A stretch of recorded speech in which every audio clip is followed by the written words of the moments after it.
Recovering deleted messages on Google Calendar can be crucial for retrieving important information. Follow these steps to attempt recovery. Step 1. Open Google Calendar. Access your Google Calendar by navigating to Calendar.google.com in your web browser and logging in with your Google account. Step 2. Check the trash. On the left side of the calendar interface, look for the trash option. Click on it to see if your deleted events are stored there.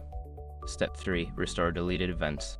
If you find your deleted messages in the trash, select the events you want to recover.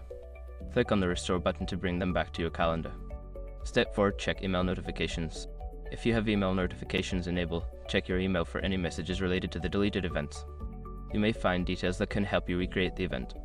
Step 5. Contact Google Support. If the above steps do not work, consider reaching out to Google Support for assistance.